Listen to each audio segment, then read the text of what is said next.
How to fix Samsung A7। hang and restart problem। नमस्कार दोस्तों, स्वागत है आप सभी का तिकराज यूट्यूब चैनल पर। तो दोस्तों, आज की इस वीडियो पर मैं आपको बताऊंगा कि कैसे आप जो है अपने सैमसंग के डिवाइस पर हैंग और रिस्टार्ट प्रॉब्लम सॉल्व कैसे कर सकते हैं। यहाँ पे दोस्तों क्या होता है, जब हमारे डिवाइस ठीक है हैंग हो जाते हैं तो वो अपने आप रिस्टार्ट हो जाते हैं। ठीक है, इस तरीके का प्रॉब्लम है ये। तो अगर दोस्तों आपकी जो डिवाइस है, ठीक है सैमसंग का, वो भी अगर हैंग हो जाते, हैंग होने के बाद अपने आप रिस्टार्ट भी हो जाते, तो ये किस तरीके का प्रॉब्लम है, ठीक है, और आपको कैसे ये प्रॉब्लम फिक्स करना होगा, आज के इस वीडियो पर मैं आपको सॉल्यूशन बताने वाला हूँ।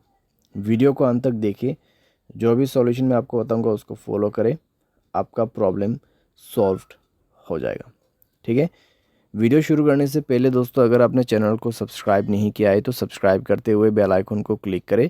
अगर आप ऑनलाइन पैसा कमाना चाहते हैं तो वीडियो डिस्क्रिप्शन पर आपको लिंक मिल जाएगा।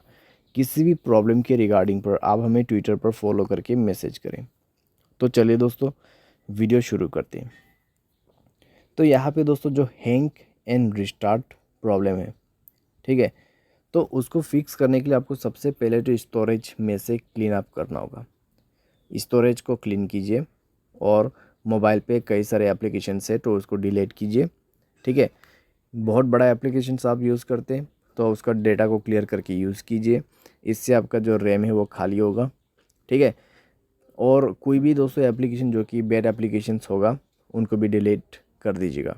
बैड एप्लीकेशन जैसे कि कोई अननोन वेबसाइट से इंस्टॉल किया हुआ एप्लीकेशन, ठीक है, तो उनको डिलीट कीजिए और अपने स्पेस को फ्री अप कीजिए। उसके बाद माय फाइल्स पे जाए और यहाँ पे भी दोस्तों स्टोरेज को फ्री अप कीजिएगा।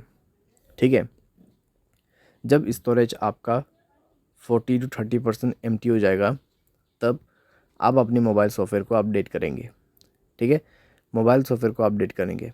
मोबाइल सॉफ्टवेयर अपडेट होने के साथ ही साथ आपका प्रॉब्लम सॉल्व हो जाएगा। ठीक है, तो हैंग और रिस्टार्ट का जो इशू है आप इसी तरीके से फिक्स कर सकते हैं। तो ये सॉल्यूशन को आप फॉलो करके देखिए, प्रॉब्लम सॉल्व हो जाना चाहिए। अगर सॉल्व हो जाता है तो अच्छी बात है। अगर इसके बाद भी प्रॉब्लम आते हैं तो आपको जाना है general management, reset and then factory data reset. ठीक है, फैक्ट्री डेटा रीसेट पे जाके आपको डायरेक्टली मोबाइल रीसेट कर देना है। जैसे रीसेट करोगे आपका प्रॉब्लम सॉल्व हो जाएगा। तो इस तरीके से दोस्तों आप अपने हैंग एंड रिस्टार्ट प्रॉब्लम को फिक्स कर सकते हैं।